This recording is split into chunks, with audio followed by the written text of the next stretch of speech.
আজকে একটা হনুমান আমাদের বাড়িতে এসেছিল আর আমাকে কামড়াতে যাচ্ছিল।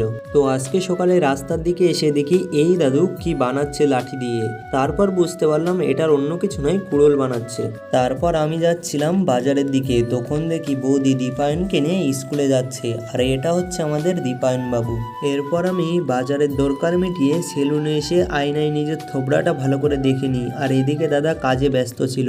এরপর বাড়ি এসে দুপুরে স্নানের পর দেখি উঠোনে একটা হনুমান বসে আছে, তাই ওকে একটা আলু দিতে যাই, আর হনুমানটা তো আমাকে কামড়েই দিচ্ছিল। হনুমান চলে গেলে বিকালের দিকে আমি উঠোনে বসে বাদাম খাচ্ছিলাম, তখন দেখি সুপ্রিয় আসছে, আর তাড়াতাড়ি করে আমি বাদামগুলো লুকাতে পেরেছিলাম না, তাই ওকে অন্যদিক তাকাতে বলে বাদামগুলো লুকিয়ে ফেলি। शाबाश बेटा। এরপর 100 টাকা ছুট্টা করার জন্য আমি আর সুপ্রিয় দোকানে চলে যাই, আর আসার সময় একটা বিস্কুট নিয়ে খেতে খেতে চলে আসি। ভিডিওটি ভালো লাগলে অবশ্যই একটি লাইক করো, আর এরকমই মিনি ব্লগ দেখার জন্য চ্যানেলটিকে সাবস্ক্রাইব করে দিও।